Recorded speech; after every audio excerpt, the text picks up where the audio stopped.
అందరికీ ప్రభువు యేసుక్రీస్తు వందనాలు. అలాగే మా యొక్క చిన్ననాటి సేవకులు మా యొక్క ఆత్మీయ తండ్రి గారితో సమానముగా పరిచర్యలు కొనసాగుంటే రామోసయ్య గారి బట్టి వందనాలు చెల్లిస్తున్నాము. మరి వారి విశ్వాస జీవిత యాత్ర మరి చెప్పుకోవాల్సింది మీకు అందరికీ తెలిసిందే. ముందుకే వెనక్కి లేదన్నట్లుగా వారి విశ్వాసాన్ని మరి కనపరిచినప్పుడు మేము కూడా అనేక సమయాల్లో అనేక స్థలాల్లో వారి గురించి సాక్ష్యం ఇస్తూ ఉంటాము. మరి పగలంతా డ్యూటీలో ఉంటూ మరి రాత్రిపూట ఆత్మీయ తండ్రి గారితో ప్రార్థనలో గడుపుతూ ఉండేవారు. శిలాభరణి అనే విషయాన్ని నాకు గుర్తొస్తూ ఉంటుంది. సరే మీరు ఎవరు కొంచెం మాస్క్ పెట్టడం మాకేంటి భయం అన్నట్టుగా మేమంటే స్పష్టంగా ఉంటుందని చేసాం. సరే ఏదైనా సరే మంచిది, మా ఆరోగ్యరీత్యా మాస్క్ ధరించడం మంచిది. ఆమె ఎవరన్నా ఒకవేళ తీసుకొచ్చి సంచిలో పెడితే తీసుకొచ్చి మీ యొక్క ముఖాలు ధరించుకోండి, అది చాలా ఆరోగ్యవంతమైనది. శిలాభరణి అనేటువంటి ఒక అంశం మీద రాత్రంతా ప్రార్థన చేసి మా యొక్క బామ్మర్ది గారు అవుతారైనా బావగారు కూడా అవుతారు, యేసేపు గారని, బొమ్మనేని యేసేపు గారని ఇప్పుడు హైదరాబాద్లో సేవ చేస్తారు. వారు ఈయన కలిసి ప్రార్థన చేస్తుంటే ఆశ్చర్యంగా చూస్తూ ఉండేవాడు. కొత్తగా మందిని కలుగుతాను నేను అనేక విషయాలు ప్రభు బయటకు వచ్చేవారు. ఇవన్నీ నాకు గుర్తుకొస్తూ ఉండి అలాంటి విశ్వాస జీవిత యాత్ర సేవకులతో సహకారంగా ఉండటం అనేది గొప్ప వాక్యము వారికి ఆమోస్ ఇచ్చారు. వారి తర్వాత వారి కుమారుడు పరిచర్యలు ఉండటము ఎన్నో సంవత్సరాలు ఫుల్ టైం వర్కర్గా 10 సంవత్సరాలు అయిందంట. ఇది ఎంత గొప్ప ధన్యతగా మేము భావిస్తున్నాము. అలాగే సేవకులు దీనికి కూడా ప్రభునామ వందనాలు. అలాగే మా సంఘం యెషయా వారు కూడా దరిదాపుగా సమాన వయస్కులుగా ఆమోస్ గారితో పాటే వారి విశ్వాస జీవిత యాత్ర కొనసాగి వారి బెంగళూరులో పరిచయం చేస్తూ ఉంటారు. అలాగే ఇప్పుడు ప్రార్థన చేసిన బాబు మా అల్లుడు గారు ఇక్కడ పక్కనే పొద్దుటూరులో పరిచయం చేస్తున్నారు. వీరందరికీ కూడా ప్రభు పేరు నేను వందనాలు చెల్లిస్తున్నాను. మంచిది పిల్లగా వారి మీరు పరిపాట్లన్నీ మానుకొని దేవుని సేవకుల యొక్క ఆహ్వానం అందించడానికి వచ్చారు. దేవుడు మిమ్మల్ని దీవించిన దాకా. ఇప్పుడే చెప్పారు పాస్టర్ గారు, కొంతమంది రాలేకపోయారని. మరి భయమే కదా, మరి బాధ ఉంటుంది. ఒక 10 మంది పిల్లలు ఇంట్లో ఉన్నప్పుడు తల్లి ఏం చేస్తూ ఉంటుంది, 10 మంది పిల్లలకు ఆహారం సిద్ధం చేసినప్పుడు వాళ్ళు ఎంత బాధ్యత ఎలా ఉంటుంది. పర్లేదు 8 మంది తింటున్నారని చెప్పి సంతృప్తిగా ఉంటుందా తల్లికి? ఉండదు. ఎందుకంటారు? లేదు, 10 మంది 8 మంది తింటున్నారు కదా, తిన్నప్పుడు ఇంకేకంటే బాధ. అంతే, కన్న తల్లి యొక్క ప్రేమ అలాంటి. ఆమె కన్న తల్లి యొక్క ప్రేమ అందరూ తినాలి, లేక అందరూ బాగుండాలి, అందరూ వినాలనేటువంటి ఆ యొక్క తాపత్రయం తల్లిదండ్రులకు ఉంటుంది. అలాగనే ఆత్మీయ తండ్రికి లేక తల్లికి అలాంటి బాధ ఉంటుంది. అందరూ వచ్చేయాలి, ఒక్కరు మిగలకూడదు అనిపిస్తుంది కదా. మరి కొంతమంది ఏమో ఆడుకుని అక్కడే బజారు ఉండిపోతాడు ఒక పెద్దోడు లేదా చిన్నోడు అనుకున్న పిల్లల్లో. వాడు అసలు ఎంత ఎదిగినా దొరకడు, అయినా సరే బాధ తప్ప తల్లికి అన్నట్లుగా. అలాగే కొంతమంది ఆలైపోయారు.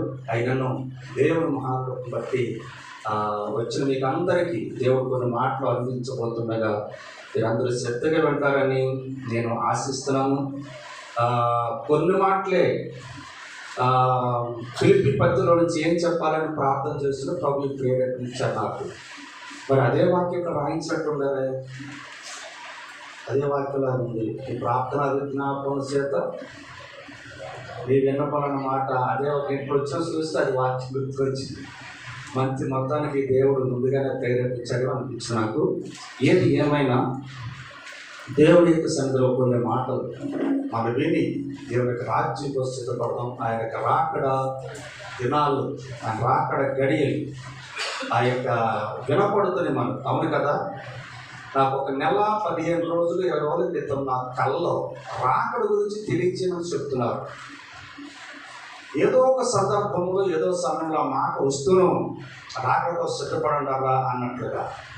ఆయన రాకడ సూచన మనకు కనపడుతున్నాయి కదా, కనపడుతున్నాయి. మరి గత సంవత్సరం మార్చి 24వ తారీఖు నుంచి ఇప్పటి వరకు కూడా గత సంవత్సరం అంతా కూడా ప్రపంచాన్ని ఒక తెగులు వణికిస్తుంది కదా. అవును, అది నేను ప్రకటన 3వ అధ్యాయం చూసినప్పుడు ఇది భూలోక నివాసులందరికీ రాబో శోధన కాలంలో దేవుడిని కాపాడుతున్న అన్ని దేశాలను ఉనికించేసింది కరోనా, కానీ తన సంఘాన్ని ఏమి చేయలేకపోయింది. హల్లెలూయా, హల్లెలూయా. తన సంఘంలో ఒక వాగ్దానం ఉంది. 3వ అధ్యాయం 8, 9, 10 వచనాల్లో ఆ ప్రకటన గ్రంథంలో ఆ భూలోక నివాసులందరి మీదకి రాబోయే శోధన కాలంలో నేను మిమ్మల్ని ఏం చేస్తాను, కాపాడుతాను. ఎందుకని నువ్వు నా వాక్యమును గైకొన్నావు, నా నామము నువ్వు ఎరగనలేదు అంటాడు అక్కడ బైబిల్లో. దేవుని నామాన్ని ప్రకటించేవారు, దేవుని వాక్యమును ఎరిగినవారు, దేవుని వాక్య ప్రకారం జీవించిన వారు భయపడాల్సిన పని ఏ మాత్రము లేదు. హల్లెలూయా. ఎందుకంటే వాక్యమే బతికిస్తుంది, బాధలో నెమ్మది కలిగిస్తుంది. చాలా మంచిది పిల్లరా. అలాంటి వాగ్దానం మనకి ఎన్నో బైబిల్ ఉన్నాయి. ఏ దేవుని గుడారము సమీపించదని వాగ్దానం ఉంది మనకు. నేను స్వస్థపరిచే యెహోవానైన వాగ్దానం ఉంది. ఆపత్కాలం తన పరచాలని దాసుని వాగ్దానం మనకి ఎన్నో ఉన్నాయి. ఈ వాగ్దానాన్ని మనం గుర్తు చేసుకుంటూ ధైర్యంగా ప్రతి సమస్యను ఎదుర్కొందాం. హల్లెలూయా. మరి ఈ సేవకులు ఇరువురు తండ్రి కుమారులు కూడా అనేక సమస్యలు ఎదుర్కొంటూ పరిచర్యను కొనసాగిస్తున్నారు. ఇలాగా ఏ మాత్రం నాగటమే చెయ్యి వేయేవాడు వెనక్కి తిరగడానికి వీలు లేదు. ఎందుకంటే అది సావైనా రేవైనా సేవే చేయాలి. దేవుడికి స్తోత్రం. మరి గ్రామంలో దేవుడు పరిచర్య ప్రారంభించి కొన్ని సంవత్సరాలు అయింది. అయితే ఫుల్ టైం వర్కర్గా ప్రారంభించి 10 సంవత్సరాలు తెలిసింది. దేవదూతలను గొప్ప భాగ్యాన్ని సోదరులు జాషువా గారికి దేవుడు ఇచ్చినందుకు మనందరం ఒకసారి స్తోత్రం చెల్లిద్దాం. నమ్మకముగా సేవను చేస్తూ ఆయన రాజ్యముకి వెళ్ళే వరకు, తుది శ్వాస విడిసే వరకు ఆయన పరిచర్య చేయాలని నేను మనసారా కోరుకుంటూ నా మాటలకు ముందుకు వెళుతున్నాను. ఫిలిప్పీయులకు రాసిన పత్రిక 4వ అధ్యాయం, ఫిలిప్పీ పత్రిక 4వ అధ్యాయంలో కొన్ని మాటలు నేను చెప్పి నేను ఇదను ముగిస్తాను. ఫిలిప్పీ పత్రిక 4వ అధ్యాయంలో 4వ వచనం నుండి 13వ వచనం వరకు చదివినట్లయితే ఫిలిప్పీ 4 నుంచి 13 వరకు ఉన్నటువంటి వచనాల్లో నేను మీకు కొన్ని విషయాలు చెప్తాను. ఎల్లప్పుడూ ప్రభునందు ఆనందించండి. మళ్ళా చెప్తున్నాను, ఆనందించండి. చిన్న ప్రార్థన చేద్దామా? తండ్రి మీకు వందనాలు యేసయ్యా, ఈ పగటిపూట ఈ ఎండవేళ, ఈ మధ్యాహ్నం ఎండవేళ అబ్రహాము దగ్గరికి వచ్చి మాట్లాడినప్పుడు అబ్రహాము గొప్ప ధైర్యం ఉన్నాడు. అయినా మీ సేవకు ద్వారా మీ వాక్యం నుంచి మాతో మాట్లాడను, కానీ మీ దాసునికి మీ మాటలు అందించండి. ఏ తడబాటుతనం, మాట మార్చుతనం లేకుండా యేసయ్యా, అపొస్తలుడు పౌలు ఎఫెసు సంఘానికి రాజపడి తండ్రి ప్రార్థన కోరాడు. మాట్లాడాల్సిన మాట్లాడటకును, బోధించడకును, ధైర్యముగా బోధించడానికి వాక్శక్తి అడిగాడయ్యా. కనుక నేను ధైర్యంగా నీ వాక్కును బోధించిన వాక్శక్తి నాకు అనుగ్రహించమని ప్రార్థిస్తాను. పెద్దమంది ఏ మాట రాకూడదు. అర్థమనేది, ఫలితార్థమనేది, పరమార్థమనేది మీ దాసు మాట వచ్చి మమ్మల్ని అందరినీ బలపరచమని మొదటగా నాతోనే మాట్లాడి తర్వాత ప్రజలతో మాట్లాడి మహిమ పొందమని యేసు నామమున అడుగుతున్నాను పరమ తండ్రి. ఆమేన్. హల్లెలూయా, హల్లెలూయా, హల్లెలూయా. అంజూరపు చెట్టు పూయకుండినా, ద్రాక్షల చెట్టు ఫలించకుండినా, అంజూరపు చెట్టు పూయకుండినా, ద్రాక్షల చెట్టు ఫలించకుండినా, పొలములోని పైరు పంట రాకపోయినా, దొరికెలో చాలలో లేకపోయినా, పొలములోని పైరు పంట రాకపోయినా, దొరికెలో చాలలో లేకపోయినా,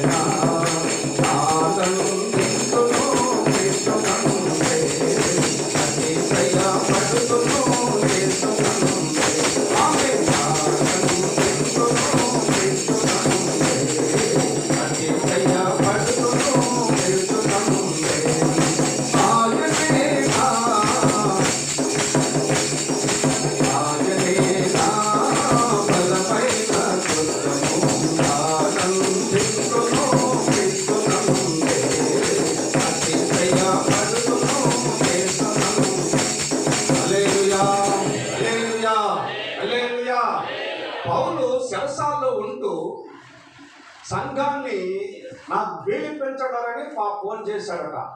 నిజమేనంటారా? ఎవరన్నా ఒకవేళ మీ పాస్టర్ గారిని కనుక ఒకవేళ ఎవరన్నా నిందలేసో లేకపోతే నిందకి హేతువో లేకపోతే అక్కడ జైలు పడేసారు అనుకోండి, మీ పాస్టర్ గారు మీకు ఏమన్నా ఫోన్ చేస్తున్నారు? ఏమో మీరేమో చెప్పట్లేదు, అసలు జైలుకి వెళ్తారా ఫోన్ చేయడానికి అంటారా?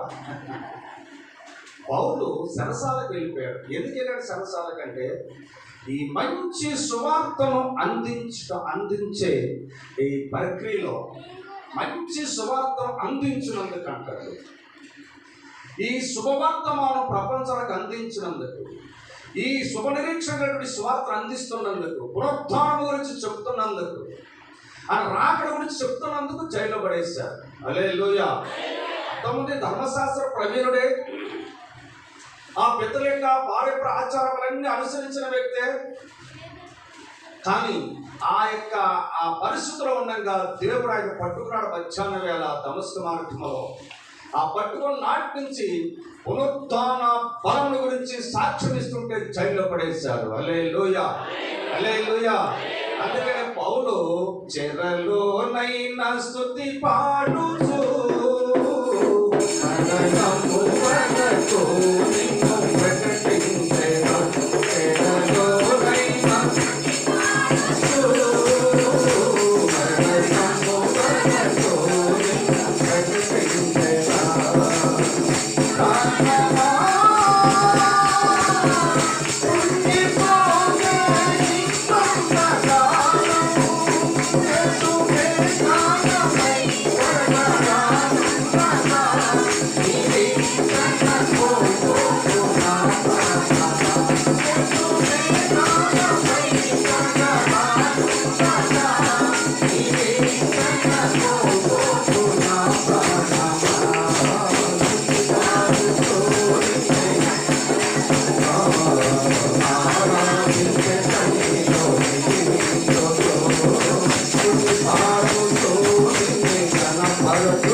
పితరుల యొక్క నిరీక్షణ గురించి ఆయన సాక్ష్యం గట్టిగా చెప్తూ ఉంటే పౌల్ని సరసాల్లో పడేశారు. హల్లెలూయా, హల్లెలూయా. చెరలోనైనా సరే స్తుతి పాటలు పాడారంటాడు పౌలు చెర కదా. సరసాల్లో ఉండి పాటలు పాడితే ఏమైంది? వేలు వచ్చిందా, విడుదల వచ్చిందా? హల్లెలూయా, హల్లెలూయా. మనకి ఎలాంటి శ్రమలు వచ్చినా సరే పాటలు పాడటం మానమాకండి. లాక్డౌన్లో మంచి పని జరిగింది క్రైస్తవ సంఘాలకు ప్రపంచవ్యాప్తంగా. ఏం జరిగింది తెలుసా? అందరు ఇళ్ళ నుండి గంట ప్రార్థనలు, అలాగే కుటుంబ ప్రార్థన జరగలేదా? చేసేది ఏమి లేదు, డ్యూటీలు లేవు, ఏం లేదు, పాటలు, ప్రార్థనలు, వాక్యములు, విజ్ఞాపనలు ఇదే జరిగిపోయినాయి. నాకు అనిపిస్తుంది ఒక ప్రపంచానికి ఆర్థిక వ్యవస్థ ఒకవేళ తక్కువైతే అవ్వచ్చిందేమో కానీ క్రైస్తవ సంఘానికి మేలు జరిగింది అనిపించినారు. ఆమె అంటే మీరు ఎవరో విజ్ఞాపన చేస్తుంటారేమో అనుకుంటున్నాను నేను. ఎందుకు చేయమంటారు? పని లేనప్పుడు ఏం చేస్తారండి? నిజంగా మీ అందరూ కూడా కుటుంబ ఆరాధనలు, విజ్ఞాపన ప్రార్థన చేస్తుంటారు. నిజమే, చెరసాల్లో ఉన్నా సరే మన ప్రార్థన మానలేదు. అంటే చెరలాంటి సమస్య వచ్చినా సరే మన విజ్ఞాపన మానలేదు. మనం పౌలు సేవలు చెరసాలు వేసినప్పుడు పాటలు పాడుతుంటే పునాదులన్నీ కూడా అక్కడ ఇంకో మాట రాయబడింది, ఖైదీలందరూ వింటున్నారంట. ఆమె ఏం చేస్తున్నారంట? ఖైదీలందరూ వింటున్నారంటండి. వీళ్ళ యొక్క సాక్ష్యాలు, వీళ్ళ యొక్క పాటలు, వీళ్ళ యొక్క ప్రార్థనలు ఖైదీలందరూ చక్కగా వింటున్నారంటే బైబిల్ రాయబడింది. వింటూ వింటూ వింటూ ఏమైంది తెలిసి అందరూ మారు మనసు పొందేశారనుకుంటున్నాను. అయినా అక్కడ రాయబడలేదు. కానీ లేకపోతే మారు మనసు పొంది వారు ఉండకపోతే సరసాల పునాదులని పడిపోయినప్పుడు పారిపోవాలి కదా. అవును కదా? ఎప్పుడు దొరుకుతుందో అవకాశం చూస్తారు కదా దొంగలు. ఏం చేస్తారు? ఖైదీలు ఏంటి, ఎప్పుడు దొరికినప్పుడు ఏం చేస్తారు? పరారు బయటికి కదా. వీళ్ళందరూ మారు మనసు పొంది ఉంటారు ఇద్దరు మూలంగా. ఎవరిద్దరు మూలంగా? పౌలు సేవల మూలముగా. ఈ మాట ఎందుకు చెప్తానంటే వారి సరసాల్లో ఉన్నా సరే పరిసరి ఆపలేదు. ఆమేన్. దైవ సేవకులకి అలాంటి సమస్య ఉన్నా సరే సేవ ఆగలేదు. ఆగదు కూడా. ఎందుకంటే ఈ సేవ ప్రారంభించింది దేవుడు. ఆమేన్, హల్లెలూయా. ప్రారంభించిన వాడు కొనసాగిస్తాడంటే ఫిలిప్పీ 1:3 చదువుతారు ఒకసారి. అదే ఫిలిప్పీ పత్రిక 1:3 మొదటి దినము నుండి ఇది వరకు సువార్త విషయంలో మీరు నాతో కూడా పాలువారై ఉండుట. ఎవరు చూసి? యేసు ప్రభువే. మొదటి దినము నుండి లేక స్టార్ట్ చేసిన దగ్గర నుంచి, లేకపోతే మీరు సన్నిధికి వచ్చిన దగ్గర నుంచి, మీరు మందిరానికి వచ్చిన కాంచి, రక్షించబడిన దగ్గర నుంచి సువార్త పనులు ఎవరైతే పాలువారు అవుతారో వారు దేవుడు చూసి అన్నాడు కదా, మీలో ఈ సత్యం ఆరంభించిన వాడు యేసుక్రీస్తు దినము వరకు దాన్ని కొనసాగించును. హల్లెలూయా, హల్లెలూయా. సువార్త సేవలో ఎవరైతే సహకారం అందిస్తారో, దేవుని సేవకులతో కలిసి కష్ట సుఖం పంచుకొని ఎవరైతే నిలబడతారో వారి విశ్వాస జీవిత యాత్రను దేవుడే కొనసాగిస్తాడంతే. ఆమేన్, హల్లెలూయా. ఇక్కడ మీ సేవకులు ఆమోస్ గారు కానీ తర్వాత వచ్చాడు అనుకోండి, మేము కానీ అలాగే చాలా మంది సేవకులు అందరూ చెప్పడం సమయం సరిపోదు. ఆత్మీయ తండ్రి గారితో నేను 17 సంవత్సరాల సేవలో పాలువారయ్యాను. కుటుంబంలో ఒకసారి జరిగేది కాదు. అయినా అనేవారుగా సేవకులు అనేవారు, అయ్యా మరి చిన్న చిన్న పాటలు పాడతారు కనుక ఇచ్చిన ఫోటోలను బట్టి వస్తావా ఫోటోలు అనేవారు. ఆయన బలవంతం చేసేవారు కాదని మా ఆత్మీయ తండ్రి గారు. రాఘవయ్యా కుటుంబం ఎలా ఉందని అడిగేవాడు. నాకు కుటుంబ సమయం చెప్పేవాడు కాదు, వస్తాననేవాడిని అంతే. ఓ రోజున అలాగే పగలంతా పనిచేశాను. పనిచేసిన ఆయన దగ్గరికి వెళ్ళాను. ఏమన్నా నాకు ₹5 డబ్బులు కావాలి అన్నా. ఎందుకన్నాడు. ఆయన లేడు, ఆ నాన్నగారు ఉన్నాడు, పెద్ద ఆయన. ఈ పెద్దవాళ్ళకి ఎక్కువ ఏంటంటే డబ్బుల మీద ఎక్కువ సంపాదన ఉంటుంది కదా, పెద్దవాళ్ళు అయితే సంపాదన ఉంటుంది. ఓకే సరే, చిన్నపిల్లలకి ఏమో తిండి మీద ఉంటుంది, ఎవరైతే కోరికల మీద ఉంటుంది, పెద్దవాళ్ళకి డబ్బు మీద ఉంటుంది, మనకేమో దేవుని మీద ఉంటుంది. ఆమేన్. సరే పెద్ద అడిగారు, ఎందుకు యేసయ్య గారు అడిగారు. పలానా చోట ఫోటానికి వెళ్ళాలి అన్న. ₹5 కావాలి. ఎన్ని రోజులు ఉంటా ఉన్నాడు? 3 రోజులు అన్నాడు. అంటే ₹5 3 రోజులు అప్పుడు ₹5 రోజువారీ కూలి ₹5. ఈ యొక్క 25 ఆ యొక్క 3 రోజుల 25 ₹100 ఈ విధంగా ఖర్చు పెడుతున్నావు దేవుని కోసం. నీ పిల్లలకు ₹1 నువ్వు ఆ వెనక ఇవ్వ అన్నాడు. అదంతా నాకు తెలియదు. టైం అవుతుంది పోవడానికి, పాటలు పట్టడానికి డబ్బులు ఇవ్వలేదు. ఇవ్వలేదు. రోషం కలిగి డబ్బులు ఇంట్లో లేవు. పిల్లలు చిన్న చిన్న పిల్లలు పరిస్థితి చాలా ఇదిగా ఉండేది. సైకిల్ ఎక్కేసానండి. ఎక్కడికి? పెడం దగ్గర, నడుపూరు దగ్గర కూడు. పెడం దగ్గర నడుపూరు ఉందిగా, తెలిసి చాలా తెలిసి ఉంటుంది, కొంతమంది తెలియకపోవచ్చు. 100 రోడ్లో గుడివాడి నుంచి ఆ 100 రోడ్లో పెడం దగ్గర కొంచెం శివతలుగా ఉంటుంది. కూడు నడుపూరు అక్కడ నుంచి కూడు బ్లాక్ పెట్టారు. అక్కడ సైకిల్ వేసుకెళ్ళాను. ఆత్మీయ తల్లి గారు ఎక్కడి నుంచి అబ్బాయి సైకిల్ అంటే సెంటర్ నుంచే ఉంటుంది, నడుపూరు సెంటర్ నుంచే ఉంటుంది. కారు నుంచి అన్నాను, కారు సైకిల్ తీసుకొచ్చావా? ఏ విధంగా ఆడతా పడుతూ వచ్చాను అంతే. కొంచెం ఇలా దగ్గరగా ఉండి సామాన్యంగా 50 కిలోమీటర్ దగ్గర వస్తుంది. దగ్గర 80 దగ్గర రావచ్చు ఒక కారులో నుంచి. దేవుని పరిసరిలో పాల్గొనాలి. ఆమేన్. సేవకులకు మాట ఇచ్చాను, అదొక పట్టుదల. వస్తానని చెప్పాను. ఈయన ముసలి డబ్బులు లేవు. ఈ రకరకాల 4-5 ప్రశ్నలు వేస్తున్నాడు. ఆ అబ్బాయి లేడు, డబ్బులు ఇంట్లో లేవు. ఏం చేయాలి? సైకిల్ ఇంట్లో ఉంది. దేవుని స్తోత్రం. ఇక్కడ స్టార్ట్ చేశాను. ఈ తక్కువ ఆయన ఇక్కడ నుంచి లింగారెడ్డిపల్లి సైకిల్ ఇస్తున్నాడు. ఈయన 80 కిలోమీటర్ పైన వచ్చి ఉండదు. ఇక్కడ నుంచి లింగారెడ్డిపల్లి సామాన్యం. అవనగట్టికే విజయవాడ నుంచి 80, అక్కడి నుంచి ఒక 15-20 ఉంది. అక్కడికి వేసుకెళ్ళి చిన్నామోసుడు పెద్దామోసుడు కలిసి దేవుని పరిసరిలో పాలువారవ్వాలి. ఆమేన్, హల్లెలూయా. అదే 4:3 ఏమైపడింది? 4:3 ఫిలిప్పీలోనే 4:3 4:3 అవును, నిజమైన సహకారి ఆ స్త్రీలు లెబెకుతోనూ ఇతర సహోదరులతోనూ సువార్త పనిలో నీకెవ్వరికి బహుమానం తేలేదు. నేను చదవమంటారా? మీరు చదువుతారా? ఆమేన్, హల్లెలూయా.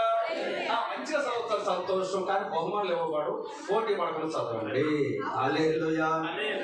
నా సువార్త పనిలో నాతో కూడా ప్రయాసపడిన వారు వారికి సహాయము చేయును అని వేడుకుంటున్నాను. ఆ సహకారుల పేర్లు జీవ గ్రంథమందు రాయబడి ఉన్నవి. దేవుని స్తోత్రం. ఈ మాట మీ హృదయాల్లో రాసుకోండి. మీరు ఎంతమంది అయితే సేవకులతో సువార్త పనిలో సహకారం అందిస్తున్నారో మీరందరి పేర్లు ఎక్కడ ఉంటాయి చెప్పాలి.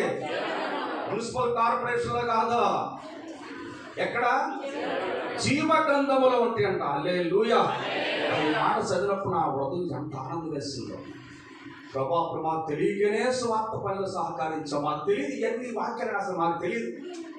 యశా గారు కానీ మీ పాస్టర్ రామోస్ గారు కానీ మాకు కానీ ఈ చిన్న చిన్న పిల్లలండి. అప్పుడు మాకు తెలియకపోయినా సువార్త పని చేస్తే ఏమొస్తుంది అనే ఆలోచన లేకుండా చేస్తాం మేము. దేవుని స్తోత్రం. హల్లెలూయా. సువార్త పనిలో సహకారులు ఉన్న వారి గురించి పరిశుద్ధాత్మతో రాయించాడు పౌలు ద్వారా. నాతో కూడా మీరు సువార్త పనిలో పాల్గొయ్యారు కనుక మీ పేర్లు ఎక్కడ ఉంటాయి? హల్లెలూయా. హల్లెలూయా. ఎవరికి తెలియని ఓ కొత్త పేరుతో నిత్యమైకి కన్ను పిలిచే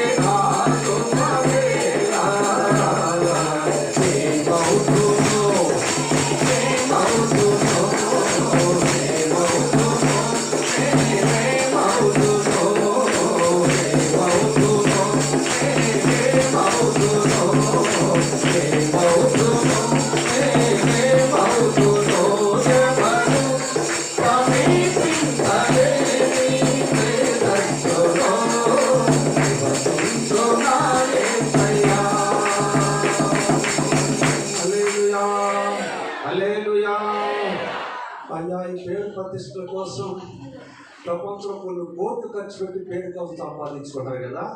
ఇప్పుడు పేరు రావాలంటే ఎన్ని కోట్లు ఖర్చు పెడుతున్నారండి రాజకీయ నాయకులు. ఆమేన్.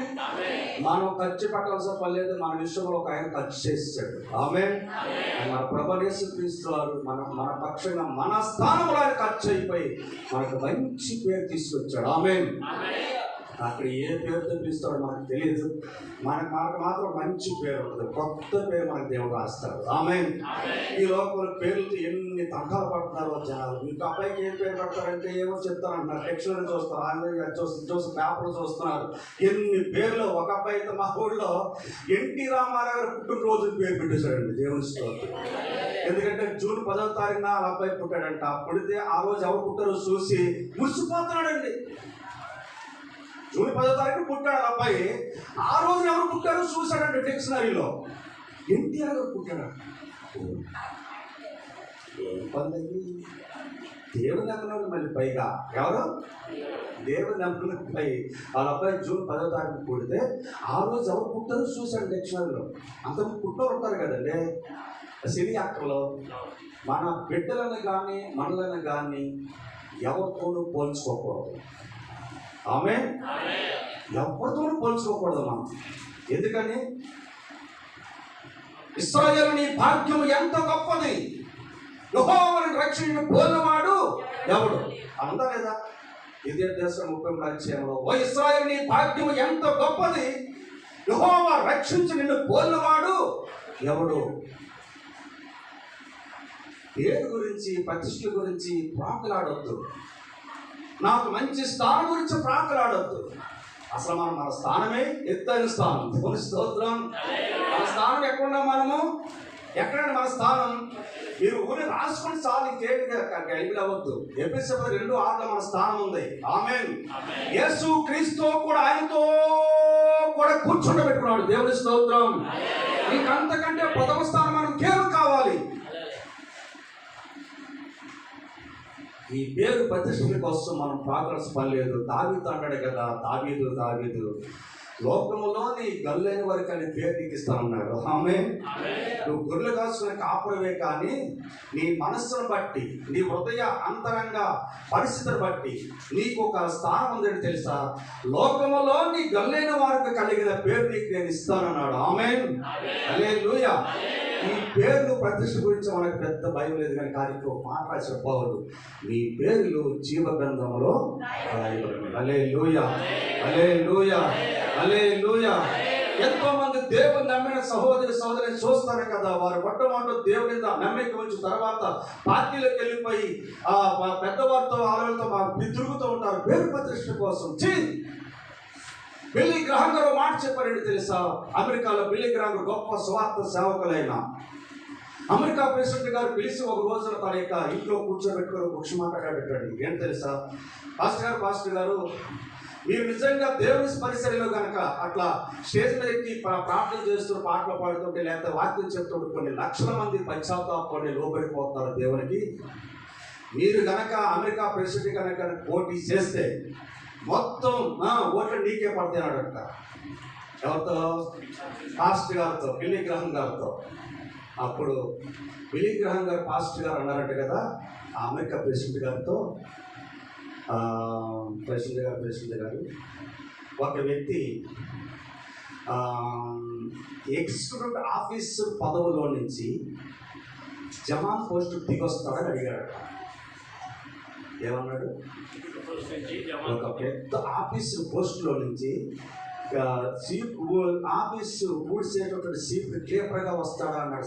క్లేపరా నాకు ఇంగ్లీష్ సరిగ్గా రాదు, ఏమనుకోమాకండి. అప్పుడప్పుడు ఇంగ్లీష్ మాట్లాడుతుంటా తుచ్చోడ్లాగా. అంతగా సావలేదు, చదువు 6వ తరగతి. దేవుని స్తోత్రం. ఆ జమాన్ పోస్ట్కి వస్తాడన్నాడట. ఒక్కసారి అమెరికా ప్రెసిడెంట్ తలకాయ తిరిగిందంటాడు. ఏంటి అన్నాడంట. దేవుని సేవకులు అంటే ఎవరు అనుకున్నారు అన్నాడంట. చెప్పండి సార్ అన్నాడు. ప్రపంచంలో ఏలేటటువంటి ప్రపంచ ప్రెసిడెంట్ దానికంటే గొప్పడు అన్నాడంట. ఆమేన్, హల్లెలూయా. అందుకనే సేవకుడా నీ భాగ్యం ఎంత గొప్పది, సేవ చేయు నీ బ్రతుకు ధన్యమైనది. సేవకుడా నీ భాగ్యం ఎంత గొప్పది, సేవ చేయు నీ బ్రతుకు ధన్యమైనది. ఉత్తమైన వాటి కొరకు పరుగు నిలుతువా,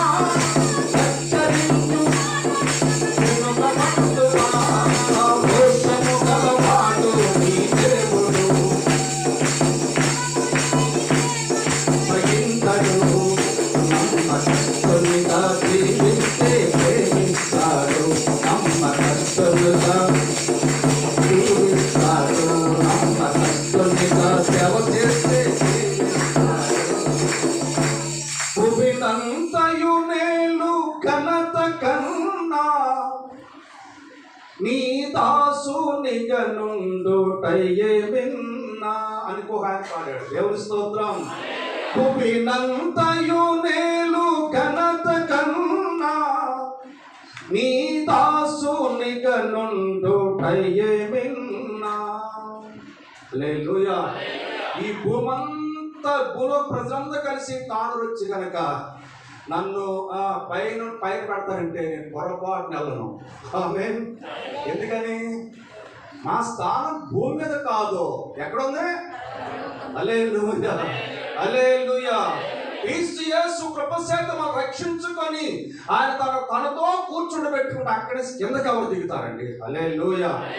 మొట్టమొదటి ఆదాము చేసిన తప్పదే కదా. అందరూ వింటారా? ఏంటో తెలుసా? ఆదాము అవ్వల్ని దేవుణ్ణి పోలికగా చేస్తే దేవుడితో సమానంగా ఉన్నారు. వాళ్ళు దేవుని స్వరూపంలో ఉన్నారు కదా. అపోదొచ్చేమని తెలుసా? అపోదొచ్చేమంది దేవతల వల్లే అవుతారండి. ఈ పిచ్చామ కనుక అవ్వమ్మ గారు జాగ్రత్త, మా స్త్రీల మిమ్మల్ని నేను ఏమంటలేదు కానీ మీరు జాగ్రత్తగా ఉండాలి. ఎవరైనా కల్లిపుల్లి మాట చెప్తే గ్రహింపు కలిపి మీ ఆయనతో చెప్పండి ముందు, తర్వాత సంగతి తర్వాత. ఈ పిచ్చామ కనుక ఆదాము చెప్పకుండా దేవుడి స్థానం ఎక్కువ, దేవతల స్థానం ఎక్కువ. వీళ్ళు ఏ స్థానంలో ఉన్నారు? దేవుడి స్థానంలో ఉన్నారు. అవును కదా. ఈ సాధారణ సేవను మప్పెట్టింది దేవతలకు అవుతారు. అప్పుడు గ్రహించొద్దా ఈమె? అసలు దేవతలు అంటావేంటి? మా నాన్నగారు ప్రెసిడెంట్, మా నాన్నగారు అమెరికా ప్రెసిడెంట్ అనుకుందాం. హల్లెలూయా, హల్లెలూయా. ఎట్లా ఉందంటే అమెరికా ప్రెసిడెంట్ గారి దగ్గరికి నీ జమాత్ పోస్ట్ చేస్తే వస్తావా? ఆయన ఊరుకుంటాడా? చంపబడి వేస్తాడు. అసలు ఆ స్థానం ఏంటి అడిగే దగ్గర అడుగుతాడు. దేవుని స్తోత్రం. నిజంగా దేవుని ప్రజలకున్న స్థానం మారు మనసు పొంది పాప క్షమాపణతో బాప్తిసం తీసుకున్న వారు పరలోక రాజ్యానికి వారసులని ఆ రాత్రాలు యెహోవాతో మాట్లాడిన మాట అది. ఒకడు కొత్తగా జన్మిస్తే, ఒకడు కొత్త మనసు కలిగి కొత్త జీవితం ప్రారంభించిన వ్యక్తి పరలోక రాజ్యానికి వారసుడు. హల్లెలూయా. ఈ భూలోక వారసులు వేరు. ఈ భూలోక వారసత్వం గురించి పరలోక వారసత్వం కోల్పోవద్దు. ఆత్మీయ తోటి సోదరుడు నిరీక్షణగా జనగరపల్లిలో ఉంటారు. ఆయన అప్పటికే మారు మనసు పొంది కొత్త జన్మ పొంది పరలోక రాజ్యానికి వారసులై ఉన్నారు. అన్నదమ్ముల మధ్య గొడవలు వచ్చినాయి. సరిహద్దులో ప్రహరీ గొడవ కడుతూ ఉంటే వాళ్ళ యొక్క పెద్దాన్ని వచ్చి పెద్ద గొడవ పెడితే నిరీక్షణ ఒప్పాడంట. అన్నయ్య ఒకసారి ఎవరు మనకు పెద్ద మనసు రాన్నయ్య అన్నాడంట. చెప్పాను నీకు ఎంతవరకు కావాలి ఎంతవరకు చెప్పానంట. కాదన్నయ్య చెప్పు, తాకు వేస్తే మన దగ్గర ఉన్నాడు, దగ్గర ఇక్కడ ఉన్నాడు, నీకు ఎంతవరకు కావాలో అంతవరకు చెప్పేసి ఇక్కడ నేను పునాది చేపిస్తాను అంటాడు. ఆమె సరిహద్దు దగ్గర తాగాదాలు వస్తాయి కదండి. అన్నయ్య నాన్న నాకు కొంట ఇచ్చాడు, నీ కొంట ఇచ్చాడు నాకు కొంట ఇచ్చాడు, మనకేం తక్కువ చేయలేదు. దీంట్లో జానుడి కోసం నేను దేవుని రాజ్యాన్ని కోల్పోను. ఏమన్నాడు? ఈ జానుడి కోసం నేను దేవుని రాజ్యాన్ని కోల్పోను. నీకెంత కావాలని చెప్పు, ఇక్కడే నేను ఇప్పుడే పిల్లలు చేపించేస్తాను నీ ముందే. అది దాన్ని ఎవరు కదిపేవారుగా ఉండరు అన్నాడు. అతని మనస్సు అండి మారిపోయిందంటే వాళ్ళ అన్నయ్య మనసు మారి, తమ్ముడు నిన్ను బాధ పెట్టాను క్షమించరా, ఇగో మా నాన్న ఎంతవరకు ఇచ్చాడు, నేను కొంచెం పొరపాటు పడాలని చెప్పేసి అది చక్కగా నేర్పించాడంటే. దేవుని స్తోత్రం. మనకి దేవుని యొక్క రాజ్యం ఉంది. హల్లెలూయా, హల్లెలూయా. అందుకనే ఎల్లప్పుడూ మీరు ఆనందించండి, అన్ని పరిస్థితులు ఆనందించండి. ఎల్లప్పుడు ఎందుకు మాట రాశాడు? ఎల్లప్పుడు ఎందుకు రాయాల్సి వచ్చిందండి? ఎప్పుడు మనకు ఆనందం ఉండదు, ఎప్పుడు దుఃఖము కూడా ఉండదు. అర్థమవుతుంది మీకు? ఎప్పుడు ఆనందంగా ఉంటావా? ఒక ఆయన చెప్పాడు, ఫస్ట్ తారీఖున ఆనందం ఉంటాడంటే, ఎందుకంటే జీతం వచ్చింది, జేబులో డబ్బులు ఉండే కనుక. మరి 29వ తారీఖున ఉసూరు అంటాడంట. అలాంటిది కాదు మన భక్తి. దేవుని స్తోత్రం. పౌలు చెప్పాడు కదా, సంఘానికి ఎప్పుడు ఆనందం ఉండదు, ఎప్పుడు దుఃఖం ఉండదు. అయితే దుఃఖ సమయంలో ఆనందించండి, ఆనంద సమయంలో కూడా ఆనందించండి. హల్లెలూయా, హల్లెలూయా. ఇలా ఎవరు ఆనందిస్తారంటే కింద రాశాడు 5వ వచనం, సహనమును. ఏంటమ్మా? నీ సహనాన్ని సకల జనులకు తెలియచేయి, అప్పుడు ఆనందించగలవు. ఆమేన్, హల్లెలూయా. సహనమును, మనకెంత సహనం ఉందో కొన్ని పరీక్షలు వస్తాయి మన సహనానికి. అవునా? హల్లెలూయా. ఒక స్నేహితుడు అన్నాడంట కదా, ఇలాంటి స్నేహితుడు, ఒరే వెంకటేశ్వరరావు, నేను నా పాపం పోగొట్టుకోవడానికి కాశీలు వచ్చాడు అన్నాడంట. పోయిందంట్రా అన్నాడంట. పోయింద్రా బాబురావు, పోయింద్రా అన్నాడంట. నిజమే వెంకటేశ్వరరావు అన్నాడంట. నిజమేం చెప్పట్లా అన్నాడంట. నిజంగా చెప్పు, పోయిందా అన్నాడంట. నీకల్లా చెప్పాడా అన్నాడంట. రై నిజం చెప్పా, ఉందా లేదండి? పాపం ఉందా పోయిందా? హల్లెలూయా, హల్లెలూయా. 4-5 సార్లు రెట్టించేటప్పటికి పాపం ఎంతో లేదు పొక్కు తెలిసిందంట. దేవుని స్తోత్రం. మన సహనానికి ఒక్కోసారి పరీక్ష వస్తుంది. యాకోబు పత్రికలో చకచక చదువుతారు కాబట్టి చెప్తారు డిఫరెన్స్. 5:11 ఏమన్నాడు? సహించిన వారిని తండ్రులకు కొలుస్తున్నాము కదా, మీరు యోబు యొక్క సహనం విన్నారు కదా అని యాకోబు రాశాడు. అదే యాకోబు 1:12 ఏమన్నాడు? సోదరు సహించువాడు ధన్యుడు, సోదరు ఇచ్చిన వాడై ప్రభు తను ప్రేమించే వారికి వాగ్దానం చేసిన జీవక్రీడం ఇస్తాడు ఇక్కడ. దేవుని స్తోత్రం. వినండి వినండి. ఇప్పుడు యాకోబుకి యోబుకి చాలా సంవత్సరాల మధ్యలో ఉన్నాయి. వినండి, ఈ యాకోబు ఎందుకు యోబుని పరిచయం చేశాడు అంటే, నాకేమనిపిస్తుంది అంటే, మన సహనానికి పెద్ద పరీక్ష వస్తా ఉంది ఒక్కోసారి. పిల్లల సహనానికే సహనం కావాలంట. హల్లెలూయా. సహనానికే సహనం కావాలి. మనకున్న సహనానికి సహనం ఉంటే సహిస్తాం. హల్లెలూయా. 2-3 సార్లు ఎక్కిస్తే 2 సంపాదన వెయ్యలేవు. యేసు ప్రభువారు 3.5 సంవత్సరాలు ఎన్నిసార్లు పెట్టించారో శాస్త్రులు, పరిసయ్యులు, సద్దూకాయలు, ప్రధాన యాజకులు, రకరకాల వారు, సొంత వారు, అద్దెవారు అందరూ కూడా యేసు ప్రభువారిని శోధించినా సరే ఆయన తండ్రి మీరేమి వీరిని క్షమించుకున్నారు. దేవుని స్తోత్రం. మీకు యోబు గురించి ఒక చిన్న మాట చెప్తాను కదండి. యోబు యథార్థవంతుడేనా? తెలుసా చెప్పండి. తెలియని వాళ్ళు ఉంటారు. న్యాయవంతుడేనా? దేవుని భయభక్తులు కలిగి చరిత్ర విసర్జించాడేమో. ఉదయంలో కూడా ఎలాంటి దోషము లేదు. భూమి అతను దేవుడే సాక్ష్యం చెప్పాడు. ఎవరికి సాక్ష్యం చెప్పాడు? ఎవరి గురించి సాక్ష్యం ఇచ్చాడు? అపవాదికి దేవుడే యోబు గురించి స్వయంగా సాక్ష్యం చెప్పాడు. అపవాది ఎక్కడికి వెళ్ళాడు అంటే దేవుని సముఖంలో దేవదూతలు అందరూ ఒక చోట కూడుకొని ఉంటే అక్కడికి వెళ్ళి నిల్చున్నాడు. ఎక్కడి నుంచి వచ్చా కాబట్టి ఇటు తిరిగాను. ఆ పని అంతా ఇటు తిరగటమే కదా. అపవాది పని ఇటు తిరగటమే. తిరిగి నేను వచ్చాను అన్నాడు. అప్పుడు యోబు గురించి చెప్తారు, జాగ్రత్తగా అండి. యోబుకి అబ్బాయి అందరూ అంటారా కొంచెం శ్రమలో పోయవచ్చు, ఎందుకంటే వేడిగా ఉంది తట్టుకోవచ్చు. ఆమేన్. హల్లెలూయా, హల్లెలూయా. యోబు గురించి సాక్ష్యం చెప్పినప్పుడు యోబుకు తెలుసా అని అడుగుతున్నాను మిమ్మల్ని. ఈ సంగతి యోబు తెలుసా? తెలీదా? నిజం తెలీదు. యోబు ఎక్కడ భూమి మీద ఉన్నాడు. సంభాషణ ఎక్కడ జరుగుతుంది? యోబు గురించి పరలోక సంభాషణ జరుగుతుంది. ఎవరెవరికి జరుగుతుంది? దేవునికి, అపవాదికి జరుగుతుంది. అందరూ జాగ్రత్త ఉండాలి. ఈ మాట మన సహనానికే సహనము కావాలి. మనం ఎంత ఓర్చుకుంటే అంత ఓర్గల పట్ల స్వాధీనపరచుకోవచ్చు. ఆమేన్. హల్లెలూయా. జరుగుతూ ఉంటే దేవుడు ధైర్యంగా యోబుని నమ్మి ఒక మాట ఇచ్చాడు. ఎవరికి? సాతానుడికి. నా సేవకుడు యోబు ఎన్ని శ్రమలు పెట్టిగాక నా యందు భయభక్తులు కోల్పోడు అన్నాడు. ఈ సంగతి యోబుని అడిగి చెప్పాడు దేవుడు. యోబు అడగను చెప్పాడు.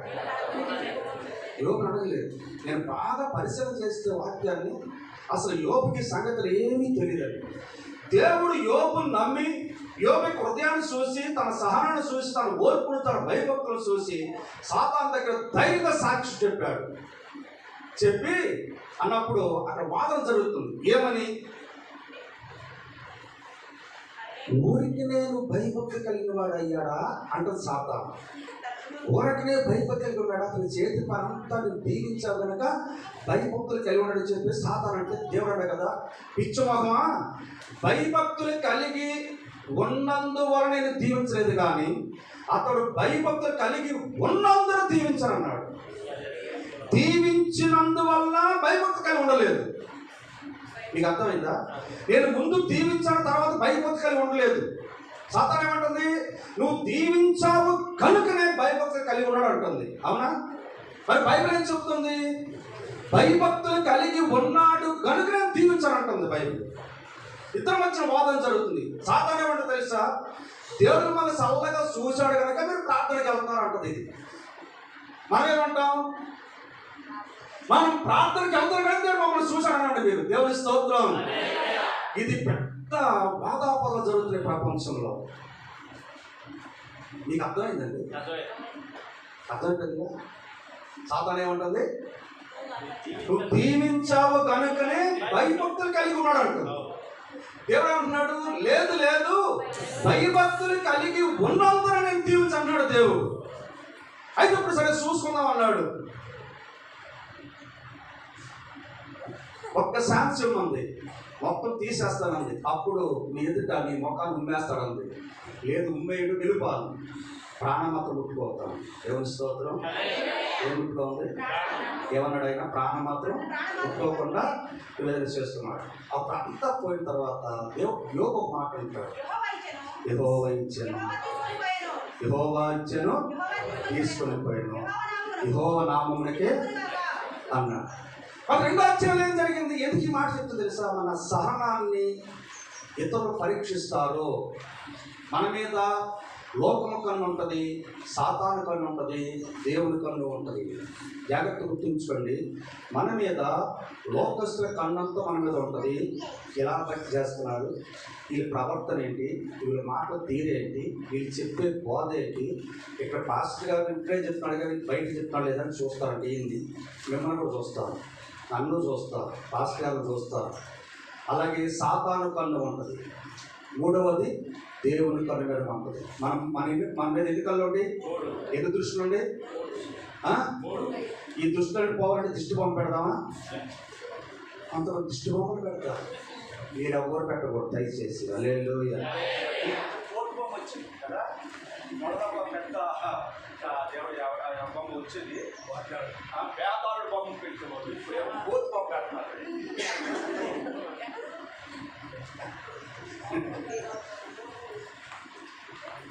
మన మీద ఎన్ని దృష్టిలో ఉన్నా దేవుని దృష్టిలో మనం ఉన్నాం. ఆమేన్ అనొచ్చు కదా. హల్లెలూయా, హల్లెలూయా, హల్లెలూయా, హల్లెలూయా. నేను ఆశ్చర్యపోయే సంగతి ఏంటంటే,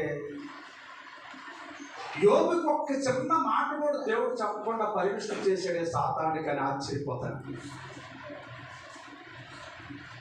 ఎవరో చెప్తే మనం భక్తి చేసేది కాదు. మన అంతరంగంలో యథార్థతను దేవుడు కోరుతున్నాడు. ఆమేన్, హల్లెలూయా. మనకి ఏదో ఆశించి భక్తి చేయడం కాదు. మళ్ళా రెండో అధ్యాయం అదే స్టార్ట్ అయింది. మళ్ళా మొదలు ఎన్ని సంవత్సరాలు అయిందో నాకు తెలియదు, ఎన్ని రోజులు నాకు తెలియదు, కానీ అక్కడ రాయబడలేదు. కానీ మరి రెండో అధ్యాయం దేవుడు అదే ప్రకారం మాట్లాడతాడు సాతానుడితో. అప్పుడు సాతాను అంటుంది కదా,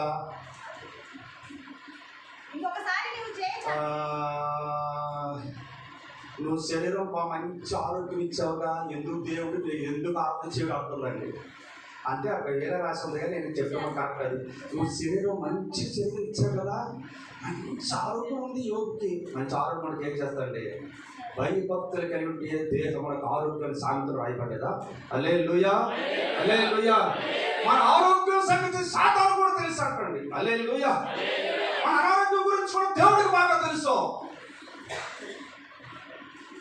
అక్కడ మాట్లాడుతుంది అపవాది. అంటే మంచి ఆరోగ్యం ఇచ్చావు కదా, అందుకని దేవుడు సేవిస్తున్నాడు నిన్ను. దేవుడు నా యోగుని సేవిస్తున్నాడు, ప్రార్థన చేస్తున్నాడు. ఒక్కసారి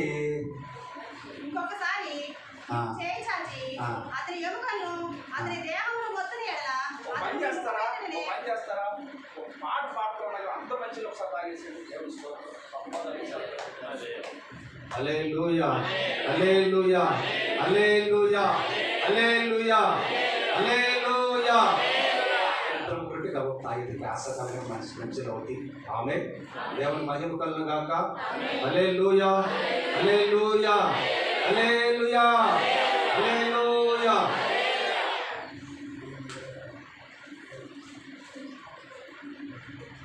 దేవునికి మహిమ కలుగును గాక.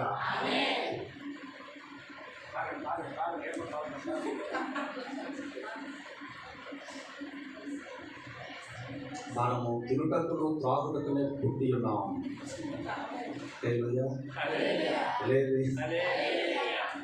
ఇంకేదో బాధగా ఉందని నాకు అనిపిస్తుంది. బాగలేదు కదా, దాని ముందుకెళ్దాం. మరి ముందుకెళ్దాం. దేవుని స్తోత్రం. మినిస్టర్ గారు, మంచి మినిస్టర్ గారు కాసేపు ఆపేసేయండి. వాటర్ మినిస్టర్ గారు, దేవుని స్తోత్రం. సరే, ఇక్కడ దేవుని వాక్యం 8 నిమిషాలు ఇక్కడ ఉంటాయి. 8 చెప్పేదాకా మేము వదిలేదు లేదు. మళ్ళీ మళ్ళీ పిలిచిన వాక్యాలకు మాకు బాధ లేదు. ఒకటి, సహనాన్ని సకల జనులకు తెలియనివ్వండి. మీకు మాట చెప్తాం. సకల జనులకు ఎలా తెలుస్తుంది మన సహనం? ఉదాహరణ, ఇప్పుడు యోబు ఇంట్లో ఏం జరిగింది? ఒకే రోజున చచ్చిపోయారు. గాడిదలు, గీడుదలు, ఎట్లు మొత్తం క్లోజ్. భార్య మాత్రం ఇద్దరు మిగిలారు. ఆమె ఎక్కడో ఉంది. ఆమె ఏడుస్తుందో మరి దూషిస్తుందో దేవుడు నాకు తెలియదు. దేవుడు దూషిస్తూ ఉన్నట్టు ఏమాయదారు దేవుడు మా ఆయన అనుకున్నాడు అని అంటుందేమో. అలా ఉందా అయినాయి. సరే, రెండోసారి ఇప్పుడు జనమంతా చూస్తున్నారు. ఎంత పోయినా సరే ప్రార్థన మానేయి ఆయన. ఎవరో ఎంత జరిగిన సరే ప్రార్థన మానేయలేదు. ఇప్పుడు ఏమనుకుంటారు జనాలు? అమ్మో ఇంత సహనం ఉందా, ఎవరు కనపడండి. అదే సకల జనులకు మన సహనాన్ని తెలియచేయడం. మీ కుటుంబంలో ఏదన్నా కొన్ని అలాంటి నష్టములు, కష్టములు, కరువులు, ఇబ్బంది కలిగినప్పుడు మీరు ఒక్క వారం కూడా దేవుడిని మానకుండా యథార్థంగా దేవుని ఆదరణ చేస్తూ ఉంటే జనాలు చూడండి, చూస్తారండి. చూసి ఎంత సహనం ఈ అమ్మాయికి, ఎంత ఓర్పు ఈ అమ్మాయికి.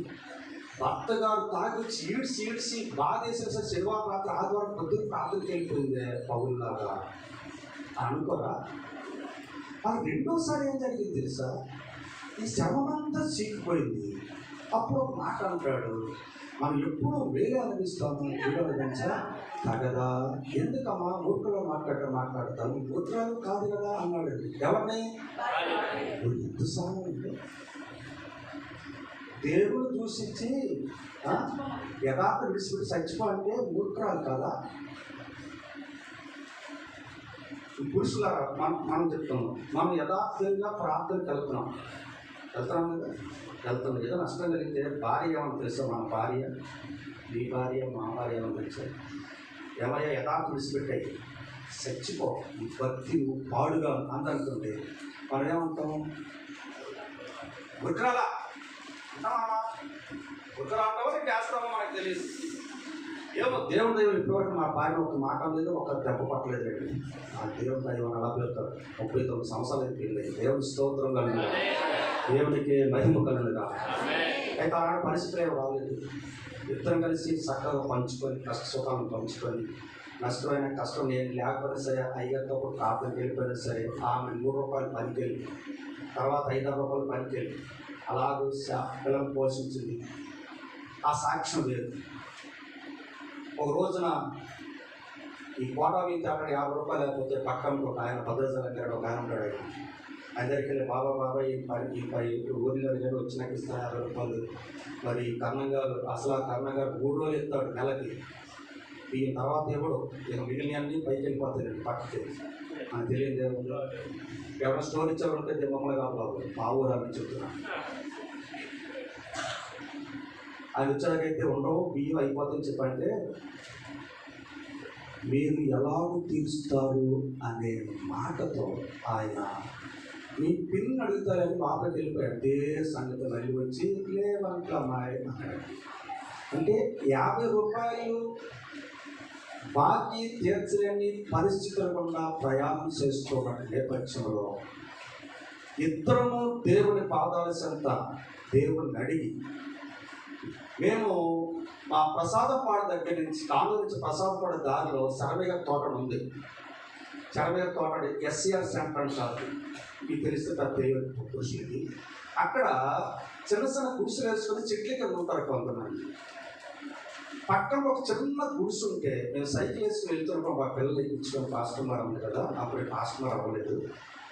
ఇలాంటి చిన్న గుడిసె ఉన్న ఒక సెంటు స్థలం ఉన్నా సరే మనకు సరిపోద్దుగా అయ్యా ఉంది. దేవుడి చెప్పు తీసుకుందామన్నా మా ఇద్దరు సంభాషణ దేవుడు విన్నాడు. సహిస్తున్నాం, భరిస్తున్నాం, ఓర్చుకుంటున్నాం. సుమారుగా 22 సంవత్సరాల అతిథిలోనే గడిపాం.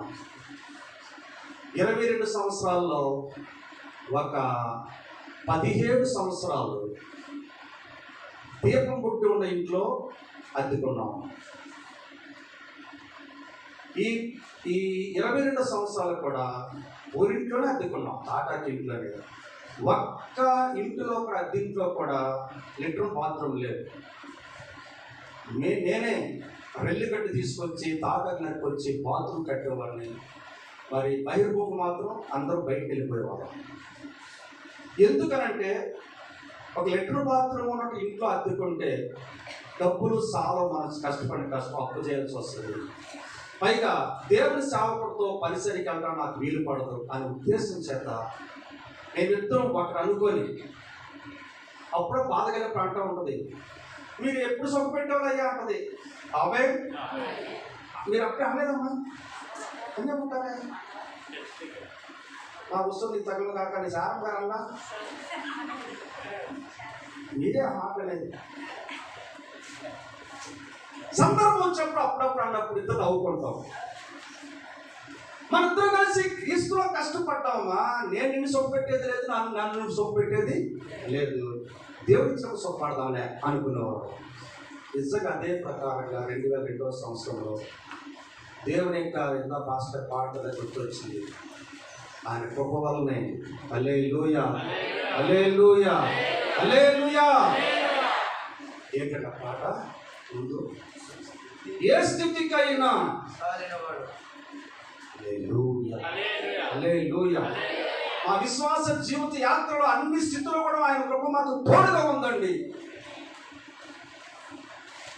మా మిస్సా పెట్టుకో సంఘం అంటారు కొంతమంది సేవకులు, యేసయ్య మీరు బాగా కష్టపడాలండి దేవుడు, అందుకే మిమ్మల్ని దేవుడు దీవించాడు అంటారు. నేనంటాను, పౌలు మాట అన్నాడు, కష్టపడింది నేనే కానీ నా యందు ఆయన కృప కష్టపెట్టి చేసిందట. హల్లెలూయా. ఆయన కృపయే మమ్మల్ని కష్టపడి చేస్తున్నాడు. ఆయన కృప లేకపోతే నీ కృప చేతనే నాకు ఈ రక్షణ భాగ్యము కలిగినది. నీ కృప చేతనే నాకు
అలాంటి టైంలో సహనం చాలా అవసరం. కుటుంబంలో ఒకసారి జరిగేటువంటి పరిస్థితులు ఉంటాయి. కొన్ని సందర్భాల్లో అలాంటి క్లిష్ట పరిస్థితులు వచ్చినప్పుడు భార్యకు భర్తకు ఎంతో సహనం అవసరం. ఊరుకురాలు మాట్లాడుతుంటమ్మా, మనం ఇప్పుడు వేరే అనిపిస్తా కీడు అనిపించా. ఎంత సహనం! ప్రపంచంలో ఇప్పటికీ యోబు యొక్క సహనమును చూస్తున్నారు జనాంగం. హల్లెలూయా. ఎక్కడ ఉంది ఆయన సహనం? ఆయన యోబు ఎక్కడ ఉన్నాడు? ఇది ఆయన సాక్ష్యమే కదండి. హల్లెలూయా. మీరు సహించి భరించి ఓర్చుకొని ఇంటి వృద్ధాపడి మీరు దేవుని ఈ లోకయాత్ర ముగించండి. మీ సహనము అనేక మందికి ఉపయోగపడుతుంది. అవునా కదా? అవునా కదా? బైబిల్లో రాయబడిన మాట, ఏబేలు సరిపోయినప్పటికీ సాక్ష్యం ఇస్తున్నాడంటే. ఎట్లా చదువుకోండి 11:4 మాట ఏబేలు గురించి ఎబ్రీ పత్రికలో. అతడు సరిపోయినను అతను సాక్ష్యం బ్రతిక ఉంది. ఆమేన్ హల్లెలూయా. మనము దేవుని సందులో సహించి భరించి ఓర్చుకొని మన విశ్వాస యాత్ర ముగించిన తర్వాత కూడా మన సాక్ష్యం చచ్చిపోదు. అందుకని రాశాడు, ఎల్లప్పుడూ ఆనందించండి ఈ సహనాన్ని సకల జనులకు. రెండవది, దేన్ని గురించి విషయంతో చెప్తుంటాడు. మనం ఆనందించాలంటే ఒక రహస్యం ఏంటి? సహించండి. రెండవ రహస్యం, చింతించొద్దు. చింత అనేది మనిషిని రోజు కాల్చుద్దంట, సిత అనేది ఒకే రోజు కాల్చేస్తాంట. అర్థమైందండి ఇది? చింత అనేది మనిషిని రోజు కాల్చుద్దంట. సిద్ధి అంటే అది కాట్లో అది మన మనిషి చచ్చిపోయినప్పుడు దాని స్థితి అంటారు కదా, వల్లకాడి స్థితి అంట. అది ఒకే రోజు కాల్చేస్తాను. ఏది మంచిది మీకు? నా సంగతి తర్వాత చెప్తారు. రోజు కాల్చేది మంచిది, ఒక రోజు కాల్చేది మంచిది? అంటే చచ్చిపోదామా? హల్లెలూయా హల్లెలూయా. సామెత అది. అందుకని యేసు ప్రభువు ఏం చెప్పారు? అన్ని జనుల వల్ల మనం అన్ని జనులమా దేవుని ప్రజలమా? అన్ని జనులు ఎవరు లేరు ఇక్కడ? అందరూ మారుమనసు పొంది రక్షించబడిన వాళ్ళు ఉంటారా? ఎందుకు ఎందుకుంటారు కొత్తలో వచ్చావు కదా 111 లేరంటే అన్ని జనులు అంటే దేవుడు నమ్మని ప్రజలు. మనందరూ ఒక అన్ని జనులమే. ఇప్పుడు క్రీస్తులో దేవుని ప్రజలు అయ్యాం. ఆమె ఒకప్పుడు మన ప్రజలు ఏమంటారు, ఇప్పుడు మన ప్రజ అయితే అంటాడు పేతురు, ఇప్పుడు మన ఆయన ప్రజలు అయితే అంటాడు. ఇప్పుడు దేవుని బిడ్డలో అన్ని జనులకి శ్రమత ఉంటుంది. ఎన్నున్నా సరే వాళ్ళకి తృప్తి ఉండదు. మనకి తృప్తి ఉండదు అంటే మనకి శ్రమత ఉండదు. ఆమె అసలు మనిషికి శ్రమత ఎప్పుడు ఉండదు తెలుసా? తృప్తి ఉన్నప్పుడు కింద రాశాడు ఆ మాట ఉంటే అది కూడా చెప్పేసి పంపిస్తాం. ఈరోజు వదిలిపెట్టం. దేవుని స్తోత్రం. అది దేవుని చిత్రం అయితే నాకాల్సిన అది మార్చడానికి కదా మధ్యలో ఏముంటే ఉంటుంటే అర్థలేదు. దాని సంగతి తర్వాత చింతించవద్దు. చింత లేని వారికి తృప్తి లేని భార్య దొరికింది. మా ఊళ్ళో, మీ ఊళ్ళో లేదు ఉందో తెలియదు. చింతలేని వారికి తృప్తి లేని భార్య దొరికితే ఎలా ఉంటుందా కాపుడు? అర్థమైందా? చింతలేని వారికి అంటే చింతలేని భర్తకు తృప్తి లేని భార్య దొరికిందట. ఈమెమో ఎప్పుడు లేదో లేదో లేదో అంటది. ఈయనేమో ఉన్నదే సరిపెట్టుకో ఉన్నదే సరిపెట్టుకోడు. ఈయన చింత లేదు, ఆమెకే తృప్తి లేదు. హల్లెలూయా. ఆనందంగా ఉంటుందా? ఆనందంగా ఉంటుందా? పోరాటం ఉంటుందా? పోరాటమే కదా. ప్రపంచ పోరాటం అదే కదండి. ఎన్ని ఉన్నా సరే ఎంత ఇచ్చినా సరే ఈమె గారికి తృప్తి ఉండదు. ఎందుకంటే ఈమె ఎలా కట్టుకుంటో తెలియదు. ఈ అమ్మాయికి వెనక ఒక అమ్మాయి గోంగూర కట్టతో పూలు పెట్టిందంట, కూర ఉండేదంట, కట్టి పూలు కూడా చేసిందంట. 2 రూపాయలు గోంగూర కట్టతో. అవునే కదా? అప్పుడు పెళ్ళిలో చెప్తారు కదండి. 2 రూపాయలతో పువ్వులు తెచ్చిందంట, కూర ఉండేదంట, కట్టి పూలు కూడా పొయ్యిలో పెట్టిందంట. అంటే ఆ గోంగూర కట్టుకున్నటువంటి ఆ పువ్వులేమో జడలో పెట్టుకుందంట, గోంగూర ఆకులకి వెళ్ళి కూర ఉండిందంట, ఆ గోంగూర పువ్వులేమో పొయ్యిలో పెట్టిందంట. ఎంత తృప్తిగా తల్లి చూసారు. ఏదైనా కుటుంబం బాగుపడాలన్నా చెడిపోవాలి. దేహం ఖరీదంటే బైబిల్ రాయబడింది కదా, లెక్క కట్టలేదు. ఆమె దీనికి లెక్క కట్టలేదు. అంత దేహాన్ని మనము చిన్న వస్త్రము గురించి చాలా మంది దేహాన్ని చంపుకుంటారండి. చిన్న వస్త్రాల గురించి తగాదు చేసి కృష్ణ పోసిన వాళ్ళు లేరండి ప్రపంచంలో. అందుకే యేసుప్రభు చెప్పారు, మీ వస్త్రము కంటే దేహము గొప్పది, మీ పానము కంటే ప్రాణము గొప్పది. ఏమి ధరించాలి, ఏమేమి తినాలి, ఏమి పానము చెయ్యాలి అని వేదన మానాలి. మనసే కావాలి. వస్త్రము కన్నా దేహము గొప్ప, ప్రాణము కన్నా ప్రాణము గొప్ప. ఆకాశములో పక్షులు చూడండి, అవి మండవు, ఉపవాసాలుండవు. ఆకాశములో పక్షులు చూడండి, అవి మండవు, ఉపవాసాలుండవు. ఏమి ధరించాలి, ఏమేమి తినాలి, ఏమి పానం చెయ్యాలి, వేదన మానాలి. నా మనసే కావాలి. హల్లెలూయా, హల్లెలూయా. ఆకాశములో పక్షులు అవి వంటవు, విత్తవు, కొట్టలో అవి ఊడిపోయేవంట, విత్తన కోతలు ఇవ్వంట. మనలాగా కొట్టులో దాస్తూ బ్యాంక్ బ్యాలెన్సులు లేవు. ఏంటి గూగుల్ పేలు ఆప్లే చాలా వచ్చినాయి ఇప్పుడు కదా. అవి ఏవి వాడుకుండవు, కానీ వాటికి ఏ రోజు కాదు వాటి ఆహారంను ఇస్తున్నాడు. వాటికంటే మీరు శ్రేష్ఠులు కదా అన్నాడు. ఆమె పిచ్చుకుల గురించి మాట్లాడతాడు. పిచ్చుకులు నా సెలవు లేకుండా సావువే, అవి ఎంత కాసుకు అమ్మబడతాయి కదా.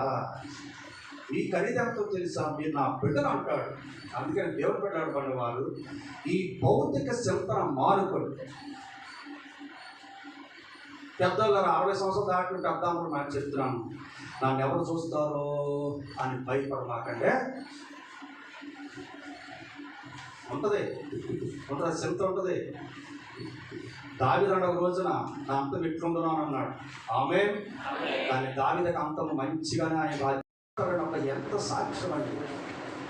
అలాంటి దావీదుల వల్లే మనం జీవించాలి. ఆమె మూడవది ఏమంటాడు తెలుసా, మూడవది 9వ వచనములో 8వ వచనములో మెట్టుకు సహోదరులారా 6వ వచనం అయిపోయింది కదా.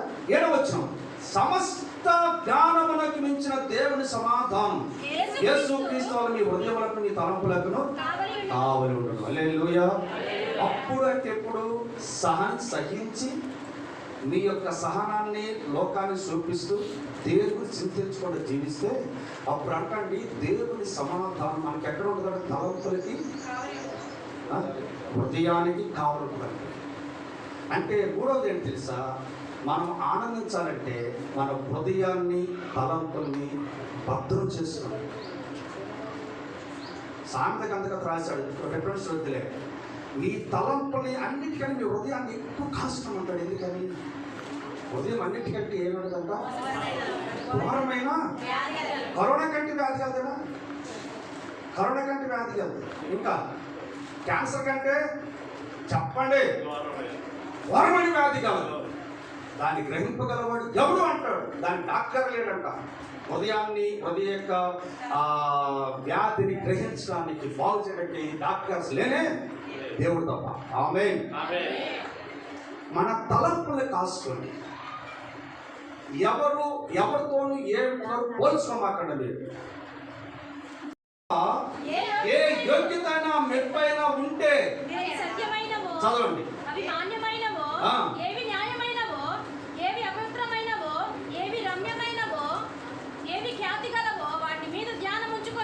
వాటి మీద ఏమొచ్చాలి? ఏంటంటే అక్కడ చాలా ఉండేగా. అన్నిటినీ ఒకే ఘాట్ కట్టేయకూడదు. ఆమేన్. అప్పుడు మనకు ఆనందం ఉండదు. అన్ని సృష్టిలలో మంచి అనకూడదు. ఏవి రమ్యమైనవో, ఏవి ఖ్యాతి గలవో, ఏవి సత్యమైనవో, ఏవి పవిత్రమైనవో, ఏవి అపవిత్రమైనవో, ఏమి తినొచ్చో, ఏమి తినకూడదో, ఎక్కడికి వెళ్ళొచ్చో, ఎక్కడికి వెళ్ళకూడదో, ఏది చూడొచ్చో, ఏది చూడకూడదు మనకు గ్రహింపు కావాలంటే. ఆమేన్. అప్పుడప్పుడు టీవీ పెడతారు కదా, అన్ని చూస్తారా, కొన్ని కట్టేస్తారు. ఏమో నాకేం తెలుసు, నేను కొత్తనంటే నేను అప్పుడు మనం పెడతా ఉంటాం, టీవీలు పెడతా ఉంటాయి కదా, పెట్టినప్పుడు అన్ని చూస్తారా, కొన్నింటి కట్టేస్తారు.